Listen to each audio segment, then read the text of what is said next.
우리는 지금까지 하나님 나라의 영광스러운 메시지를 들었습니다. 모든 믿음의 성도들이 소망하는 것은 이 땅에서 하나님 나라의 복음을 누리다가 이 땅의 삶이 끝나는 순간 영원한 하나님 나라에 들어가는 것입니다. 그러기 위해서는 먼저 회개하고 예수 그리스도를 새 언약의 중보자로 또 우리의 유일한 구원자로 믿어야만 합니다. 그 길 외에 다른 길은 없습니다. 예수 그리스도를 믿는 자만이 구원을 받고 영원한 하나님 나라에 들어갈 수가 있습니다. 그런데 이점에서 우리는 이런 질문을 하게 됩니다. 예수 그리스도를 믿기만 하면 누구나가 다 하나님 나라에 들어가는 것입니까? 그저 복음을 믿기만 하면 하나님이 우리의 모든 죄를 값없이 용서해 주시고 영원한 하나님 나라의 영광 가운데 살게 되는 것입니까?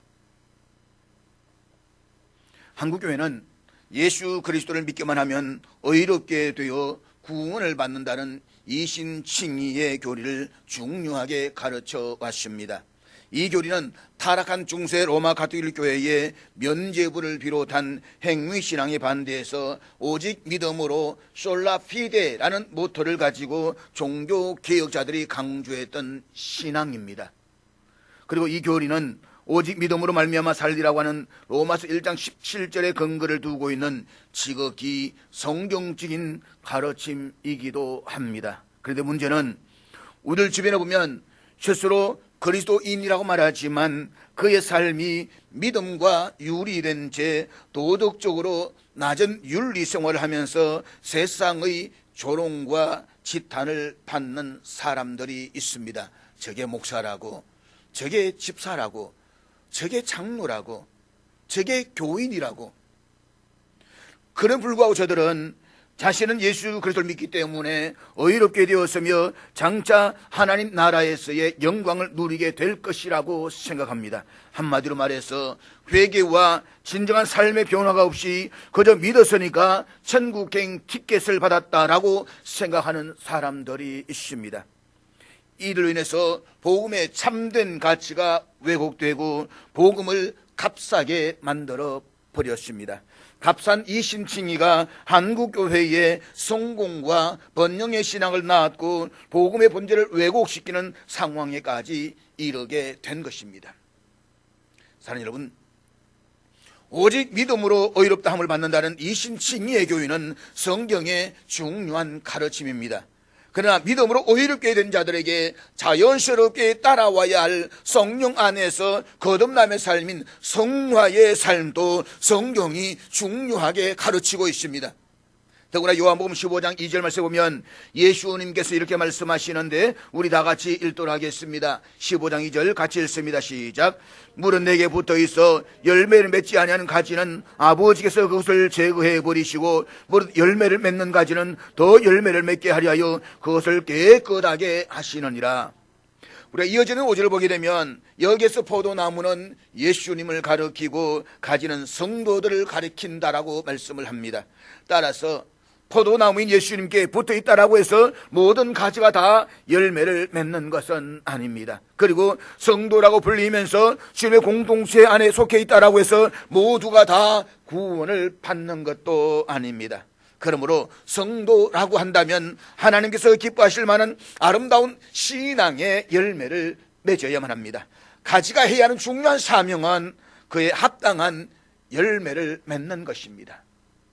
그럼에 불구하고 한국교회는 성도들이 하나님 나라의 시민으로서 어떻게 살아야 하는지에 대한 성화의 삶에 대해서 침묵해 왔습니다. 그 결과 교회 안에는 그릇된 교인들을 바르게 이끌어야 할 치리와 권징의 교리가 사라졌습니다. 오늘 한국교회는 성도들의 삶에 대해서 어떠한 지도적 역할도 감당할 수가 없습니다.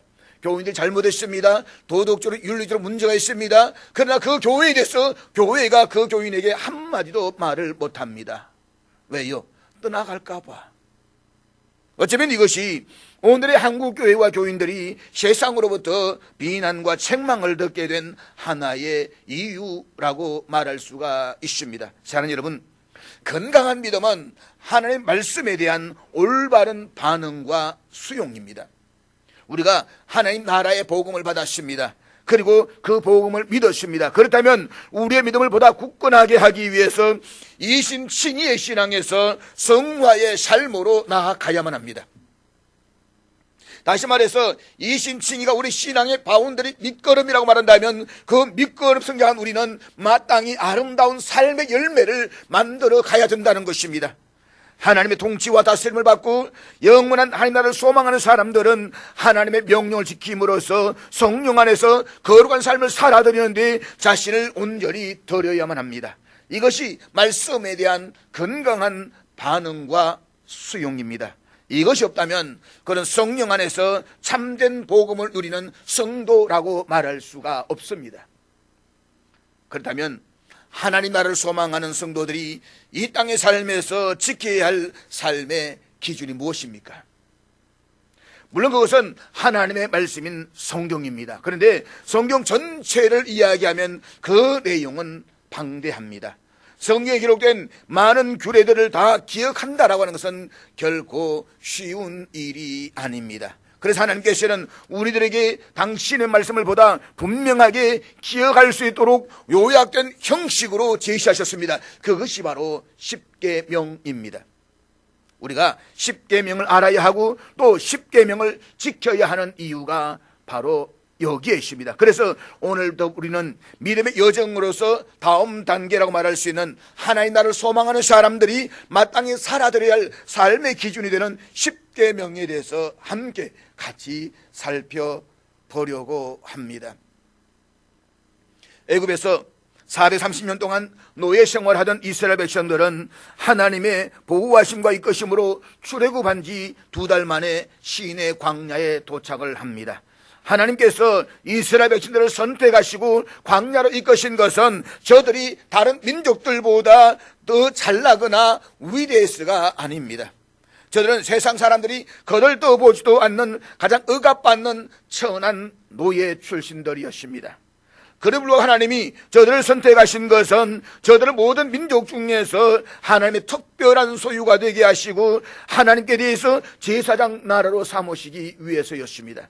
그래서 저들이 세상 속에서 거룩한 백성이 되고 세상 모든 민족들에게 복을 나누어 주는 백성이 되기를 원하셨습니다. 그러기 위해서 하나님께서는 먼저 시내 광야에서 11달을 머물게 하면서 장차 저들이 가나안 땅에 들어가서 세우게 될 거룩한 제사장 나라의 백성으로서 갖추어야 할 법과 제도를 주시면서 저들과 언약을 체결하는데 그것이 시내산 언약입니다. 그런데 하나님이 모세에게 가장 먼저 주신 것은 수많은 율법들이나 조항들이 아니라 바로 십계명이었다는 것입니다. 그리고 나서 구체적인 시행 방안으로 성막의 건축과 레위기에 나오는 다양한 제사법의 규정들을 주십니다. 이것은 결국 모든 계명들과 제사법들의 기초를 이루고 있는 것이 십계명이다라고 하는 것입니다.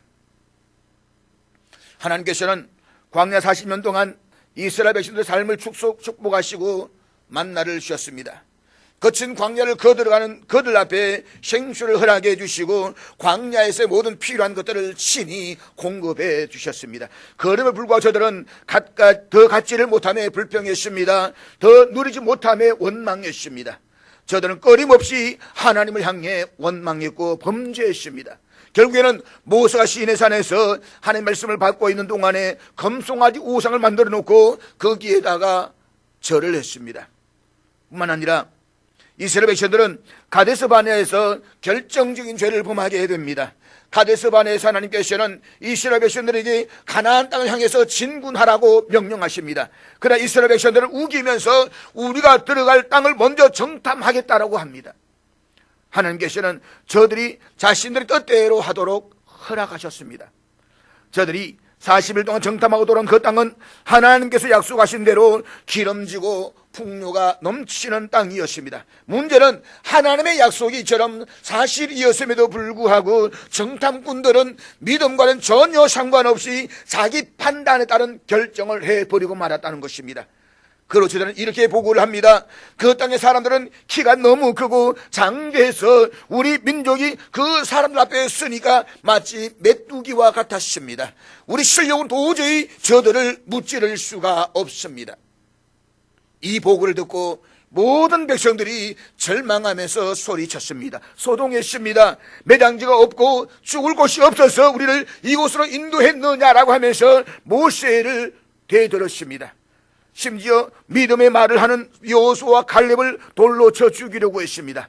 이때 하나님께서 영광으로 그 자리에 임재하셨습니다. 그리고 모세랑서 말씀하십니다. 이 백성들 다 없애버리고 너의 후손으로, 모세의 후손으로 하늘의 별처럼 바다의 모래처럼 편만하게 하겠다. 이제부터 너는 이스라엘 민족들을 돌보지 말아라. 그자 모세는 시내 산에서와 같이 하나님 앞에 자기 목숨을 걸고 이스라엘 민족을 구원해 주시기를 기도합니다. 하나님께서는 모세의 기도에 응답하시는 대가로 한 가지를 말씀하십니다. 내가 저들을 지금은 진멸하지 않겠지만 저들의 믿음대로 해 주겠다. 그것은 저들이 자신들의 모습을 광야의 메뚜기에 비유했으니까 메뚜기처럼 광야에서 뛰어다니다가 죽게 하겠다. 그래서 자기의 사고와 판단이 결정되지 않은 20세 미만의 젊은이를 통해서 하나님께서 다시 놀라운 가나안 땅의 입성을 약속하십니다. 그로부터 38년여의 세월이 흘렀습니다. 그래서 드디어 이스라엘 백성들은 모압 평지에 진을 치고 자신들이 들어갈 가나안 땅을 눈앞에 바라보고 있습니다. 이제 요단강만 건너가기만 하면 자신들이 그토록 소망해왔던 젖과 꿀이 흐르는 약속의 땅 가나안입니다. 그렇지만 모세는 머리바에서 하나님의 명령을 어겼던 죄로 가나안 땅에 들어가지를 못하고 이 땅의 삶을 마감하고 하나님께로 돌아가야 하는 시간입니다. 사랑하는 여러분, 우리가 이 땅에서 사랑하는 사람과 헤어져야 하는 마지막 순간에 온다면 여러분은 그들에게 어떤 말을 해줄 수가 있을까요? 지금 모세는 40년 동안 함께 왔던 이스라엘 백성들을 떠나 하나님께로 돌아가야만 합니다. 이 시점에서 모세는 특별히 가나안 입성을 앞둔 이스라엘 백성들에게 꼭 당부하고 싶은 말이 있었습니다. 그것은 바로 자신을 통해 하나님께서 이스라엘 백성들에게 주셨던 계명과 규례였습니다. 모세는 이스라엘 모든 사람들이 제사장 나라의 백성으로서 하나님의 말씀을 마음에 새기고 잘 순종해서 각자의 삶에서 오직 하나님만을 사랑하기를 원했습니다. 저들이 가나안 땅에 들어가서 하나님 바라시는 제사장 나라를 세워서 세상 모든 민족들에게 복을 나누어 주는 그 민족이 되기를 원했습니다. 그래서 40년 전에 하나님께 자신이 주셨던 그 십계명을 다시 한번 이스라엘 백성들에게 들려줍니다. 그런 점에서 오늘의 본문은 모세가 가나안 땅 입성을 앞둔 이스라엘 백성들에게 주시는 그의 마지막 권면이자 유언입니다. 모세는 오랜 시간 동안 이스라엘 백성들의 관심을 하나님께서 자신의 선포하라고 명령하셨던 것들에 집중시키는 일에 결코 소홀히 하지 않았습니다. 왜냐하면 저들은 광야 40년 동안 끊임없이 불평하고 원망하면서 마치 저들 가운데 하나님이 없는 백성들처럼 그렇게 행동을 했습니다. 이 사실을 너무나 잘 알고 있었기 때문에 모세는 마지막 권면이자 유언으로 심신당부를 하고 있습니다. 이것은 비단 이스라엘 백성들만 그런 것이 아니라 우리들도 똑같습니다. 하나님께서는 아담과 하와가 하나님을 왕으로 섬기며 온전히 하나님의 뜻에 순종하기를 원하셨습니다. 그렇지만 저들은 자신의 욕망을 따라서 하나님의 뜻을 거역했습니다. 하나님께서는 아담 이후에 모든 인간들이 당신께 순종하기가 얼마나 어려운지를 너무나도 잘 아십니다. 어떻게 하든지 고삐 풀린 망아지처럼 자기 뜻대로 살고 싶어하는 인간의 죄성을 아십니다.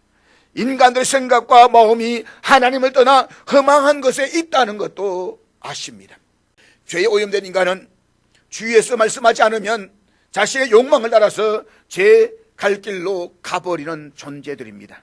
그렇기 때문에 하나님께서는 한 백성을 택하셔서 그들을 제한된 시기 동안만이 아니라 계속해서 다스리고자 하셨습니다. 저는 나의 백성이 되고 나는 저의 왕이 되고 저들이 내 삶 속에서 평안과 평화를 누리기를 원하셨습니다. 그렇게 하심으로써 하나님의 백성들이 하나님 주신 몽예에 충분히 익숙해져서 이 땅에서 제사장 나라의 백성으로 살아가기를 원하십니다.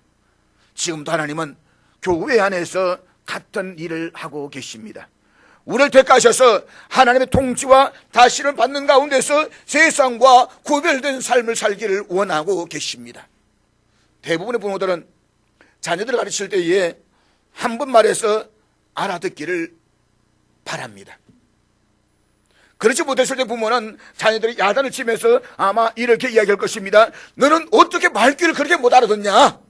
그래서 여러분, 하나님과의 관계에서도 마찬가지입니다. 우리는 하나님의 말씀을 들을 때에 여러 사람들이 하는 말들 가운데 하나쯤으로 들어서는 안 됩니다. 창조주 하나님께서 친히 우리들에게 하시는 말씀입니다. 따라서 우리는 하나님의 진리를 단 한 번 듣는 것으로 충분해야만 합니다. 하나님께서 말씀하실 때에 그 한 번의 말씀으로 인해서 알아듣고 깨달아서 하나님이 기뻐하시는 삶을 살아드려야만 합니다. 그렇지만 현실이 그렇습니까? 여러분은 하나님의 말씀을 한 번 듣는 순간 그 말씀에 전적으로 순종하십니까? 우리는 하나님의 말씀을 듣고서도 그 말씀에 대한 반응과 수용이 분명하지 않습니다. 오히려 하나님의 말씀에 쉽게 잊어버릴 뿐만 아니라 그 말씀을 무시하고 외면해 버릴 때가 더 많이 있습니다. 심지어 자신의 생각에 맞지 않으면 그 말씀에 아예 내놓고 대적하기도 합니다. 그런 이유 때문에 하나님은 우리의 구원에 필요한 것들을 단 한 번만 계시하는 것이 아니라 계속해서 그들을 향해서 가능한 한 여러 번 상기시키시고 우리 마음에 새겨 넣으십니다. 오늘 본문이 말씀하시는 것이 바로 그것입니다. 그래서 우리 본문 4절 말씀 우리 다 같이 읽도록 하겠습니다. 여호와께서 산 위 불 가운데에서 너희와 대면하여 말씀하시매. 지금 모세는 40년 전 하나님께로부터 십계명을 받기 위해서 시내산에서 여호와 앞에 섰을 때를 생각합니다. 출애굽기에서는 시내산 되어 있는데 신명기에서는 호렙산이라고 되어 있습니다. 같은 산입니다. 너희와 대면하여 말씀하시매. 근데 지금 모세 앞에 서 있는 이스라엘 백성들은 40년 전에 시내산 언약 체결 사건을 직접 경험했던 사람들이 아닙니다. 그때 출애굽 1세대들은 불순종함으로써 광야에서 다 메뚜기처럼 죽었습니다. 지금 가나안을 바라보면서 모세 앞에 서 있는 이스라엘 백성들은 출애굽 2세대들입니다. 이들은 하나님께서 친히 십계명의 말씀을 선포하실 때 이를 직접 경험하지 못한 사람들입니다. 그래 불구하고 모세는 저들 향해서 너희와 함께라고 말씀을 하십니다. 이것은 언약이 과거에 묶여있는 죽은 언약이 아니라 현재를 살아가는 하나님의 백성들에게 생명을 불어넣어주는 살아있는 언약이기 때문입니다. 마찬가지로 이 말씀은 오늘의 우리들에게도 여전히 생명을 주는 살아있는 하나님의 말씀입니다. 하나님 그때 그 말씀을 하셨지만 오늘 우리에게 살아셔서 여전히 우리에게 생명을 주는 말씀이 되는 것입니다. 한편 본문에서 너희와 대면하여 라고 하는 이 말은 언약의 동반자라는 개념과 함께 인격적인 만남이라는 개념을 부각시키기 위해서 사용하고 있는 표현입니다. 일반적으로 삶을 살아가면서 이룬 관계에는 인격적인 관계가 있고 비인격적인 관계가 있습니다. 인격적인 관계는 나는 이라고 밝히면서 말을 건네는 너와의 관계입니다. 반면에 비인격적인 관계에는 인격이 없는 객체, 즉 그것과의 관계입니다. 예를 들면 자동차, 집, 컴퓨터, 휴대폰 등과의 관계는 인격적인 관계가 아닙니다. 우리가 그것들에게 아무리 아름다운 이름을 붙인다라고 해도 그렇습니다. 우리는 그런 관계를 자신의 편의를 위한 수단으로만 이용을 합니다. 이런 식으로 사람을 대하는 것은 결코 옳지 않습니다. 그리고 사람은 그런 식으로 대접받는 것은 참지를 못합니다. 사람은 그 자체로 가치가 있고 그 자체가 목적입니다. 사람은 사람으로 존중해야 되지 물건처럼 그것과의 관계로 이용해서는 안 됩니다. 그리고 긍정적인 관계를 맺은 사람끼리는 서로 요구하는 것이 있게 마련입니다. 자신의 의견을 말하고 또 상대방에게 의견을 묻기도 합니다. 참으로 인격적인 관계에 있는 사람들은 서로 사랑하고 공경하며 아끼며 서로 반응한 것을 삶의 원칙으로 합니다. 그런데 내가 나의 신이며 그가 곧 그의 신인 타락한 세상에서는 완전한 인격적 관계는 없습니다. 심지어 가족과 친구 간에도 없습니다. 우리는 서로를 이용하고 지독하게도 무시합니다. 그런데 사랑하는 여러분 아십니까? 창조주 하나님은 우리 인간을 처음부터 나와 너의 인격적 관계로 대면해 오셨다는 사실을 말입니다. 하나님은 한 사람을 선택하여 부르실 때마다 언제나 나와 너의 인격적인 관계로 대면해 주십니다. 창세기 12장에 보면 아브라함을 부르실 때에도 내가 너로 큰 민족을 이루고 말씀하시면서 나와 너의 인격적 관계로 대면해 주십니다. 그렇습니다. 하나님과 우리와의 관계는 처음부터 끝까지 나와 너의 인격적 관계입니다. 십계명에 보면 이 사실이 보다 분명하게 드러나고 있습니다. 하나님의 십계명이 당신께 사랑하시고 구원한 백성들을 주신 명령이기 때문에 각 조항에서 모두 나와 너의 관점으로 말씀을 하고 있습니다. 나 여호와는 너를 애굽에서 인도하여 낸 하나님이니 너는 무엇을 알아. 여러분, 이 이스라엘 백성들 어떤 민족입니까?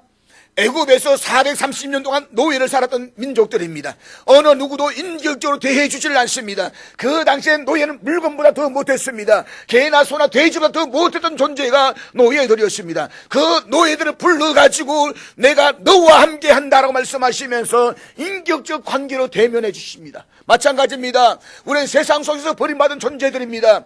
영원히 죽을 수밖에 없는 존재들입니다. 하나님께 설 수 없는 존재들입니다. 그런데 하나님께서 우리를 구원해 주시고 부르시면서 내가 너와 함께 한다고 말씀하시고 내가 너를 사랑한다고 말씀하시면서 인격적으로 우리를 불러주셨습니다. 따라서 십계명은 하나님 나라의 백성으로서의 삶을 향한 하나님의 뜻을 구체화하는 명령입니다. 그 십계명은 하나님의 은혜로 이미 얻은 구원의 관계를 유지하는 수단으로 주신 것입니다.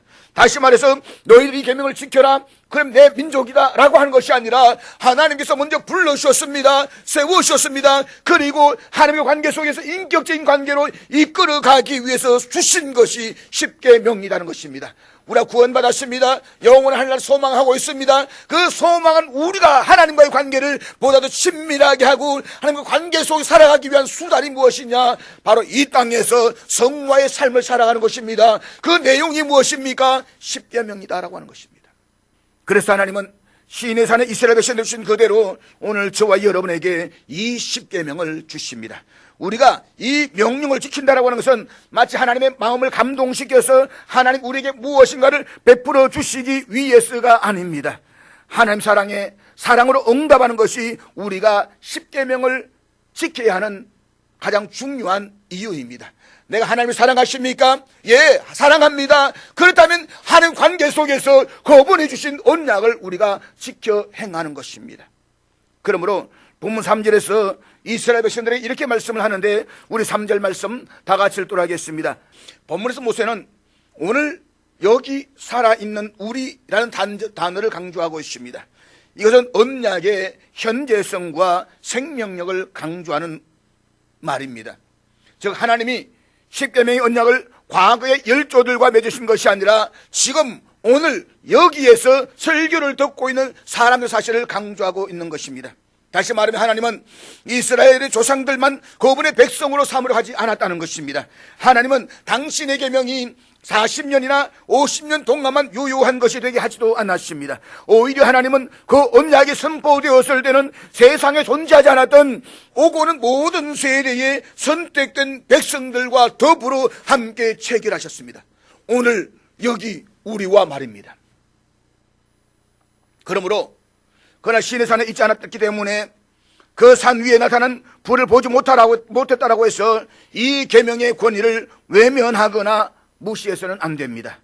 우리가 그 자리에 있지 않았고 우리의 전해진 내용을 직접 듣지 못했을지라도 하나님의 역사는 우리에 대한 권위를 잃어버리지 않았습니다. 하나님께서 이스라엘 백성들을 선택하셨던 것처럼 우리도 역시 그리스도 안에서 선택되어졌으며 그분의 언약 안에 포함되어져 있기 때문입니다.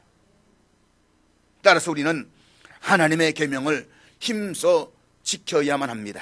왜냐하면 하나님의 계명은 영원하도록 세대를 넘어 존재하도록, 그리고 세상 끝날까지 선포되도록 세워진 것이기 때문입니다. 하나님의 계명은 영원히 존재하며 결코 변하지 않을, 그리고 사람의 방식을 따라서 소멸되지 않을 영원한 절대적인 하나님의 진리입니다. 그러므로 성경은 인간이라는 존재가 시들고 마른 꽃이나 풀과 같지만 하나님의 진리는 영원하다라고 말씀하고 있습니다.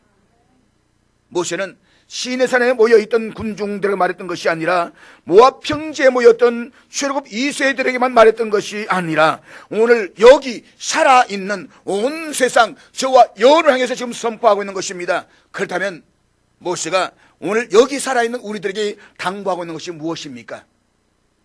첫째는 계명을 듣고 배우라는 것입니다. 본문 1절 말씀으로 같이 보도록 하겠습니다. 1절 다 같이 읽겠습니다. 시작. 모세가 온 이스라엘을 불러 그들에게 이르되 이스라엘아, 오늘 내가 너희의 귀에 말하는 규례와 법도를 듣고 그것을 배우며 지켜 행하라. 십계명 사실 출애굽기 20장과 신명기 5장에 걸쳐가지고 두 번에 기록되어져 있습니다. 그리고 출애굽기 20장에서 신명기 5장에 이르기까지는 이미 40년이라는 한 세대가 지나갔습니다. 화려한 애굽에 대한 미래를 버리지 못했던 출애굽 1세대들은 시내산에서 하나님 임재를 직접 체험하고 하나님과 언약을 체결했음에도 불구하고 하나님께 불순종했습니다. 그 결과 저들은 메뚜기처럼 광야에서 40년 동안 뛰어다니다가 다 죽었습니다. 반면에 모압 평지에 모인 출애굽 2세대들은 모세가 다 불러서 선포할 수 있을 정도로 이미 충분히 훈련이 되어 있습니다. 저들의 마음에는 모세가 외칠 하나님의 말씀을 받아들일 마음의 준비가 되어 있었습니다. 그러므로 모세는 저들 향해서 이렇게 선포합니다. 이스라엘아, 들으라. 이 말씀을 단순히 듣는 데서 그치는 것이 아니라 말씀에 대한 적극적인 반응과 순종을 요청하는 명령입니다. 사실 하나님이 우리의 율법을 주신 것은 단지 우리가 그것을 듣고 그 내용을 이해하기 위해서가 아닙니다. 우리가 그것을 따라서 변화되고 그로 인해서 우리가 하나님께 드리는 순종을 그분이 인정하실 수 있게 하기 위해서입니다. 그러므로 우리는 하나님의 가르침은 반드시 행동의 실천을 낳는다는 것과 우리에게는 우리가 그 가르침을 헛되이 받지 않았음을 입증할 수 있는 의무가 있다는 것을 기억해야만 합니다. 그래서 모세는 이스라엘 백성들에게 이렇게 선포합니다. 내가 너희의 귀에 말하는 규례와 법도를 듣고 그것을 배우라. 이 말의 의미는 하나님은 결코 우리에게 모호하거나 낯설게 말씀하시지 않는다는 것입니다. 오히려 하나님은 우리의 필요한 모든 것을 우리에게 가장 익숙한 방식으로 선포하십니다. 만약에 여러분 하나님께서 시내산에서 불이 임재하는 가운데서 하나님의 방식으로 벼락을 치며 말씀하셨다고 한다면 이스라엘 백성들은 어떻게 했을까요? 아마 까무러치고 다 나자빠졌을 것입니다. 동일하게 오늘 우리가 마찬가지입니다. 하나님 오늘 여기 오셔서 천둥을 치시면서 벼락을 치시면서 말씀하신다면 여러분 이 자리에 과연 앉아 있을까요? 아마 두려워서 겁이 나서 이 자리에 아무도 안 나왔을지도 모르겠습니다.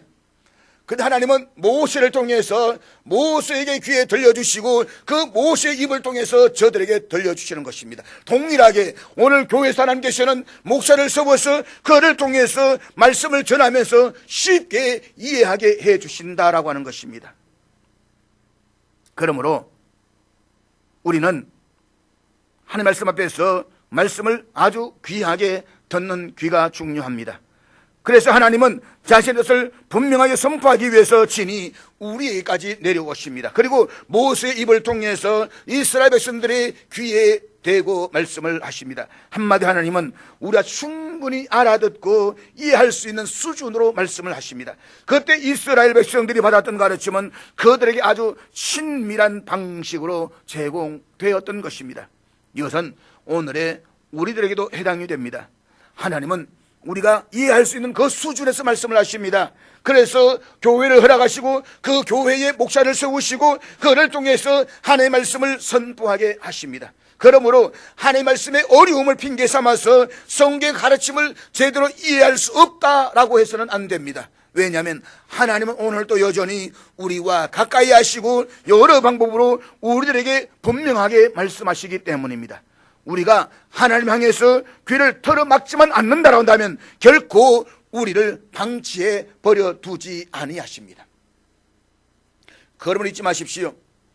우리에게 율법이 선포된 이유는 우리가 그것을 정확하게 준수하도록 하기 위함입니다. 그래도 우리는 그것을 제대로 수행하려 하지 않습니다. 그렇지만 우리는 하나님의 계명을 그냥 지나쳐 버리는 말로 들어서는 안 됩니다. 하나님께서 10계명을 손가락에 기록하셨듯이 우리 마음에 하나하나 깊이 듣고 바로 새겨야만 합니다. 둘째로 모세가 오늘 여기 살아있는 우리들이 당부하는 것은 무엇입니까? 그것은 계명을 지켜 행하라는 것입니다. 우리 단순히 하나님의 말씀에 동의하고 예수 그를 구주로 믿는다는 사실만으로도 하나님은 우리를 칭찬하실 것입니다. 그렇다면 무엇이 문제입니까? 하나님 자신입니다. 하나님은 우리가 정말로 하나님을 우리의 왕으로 인정하는지를 알고 싶어 하십니다. 우리가 정말 예수님을 우리의 유일한 구원자로 믿는지를 알고 싶어 하십니다.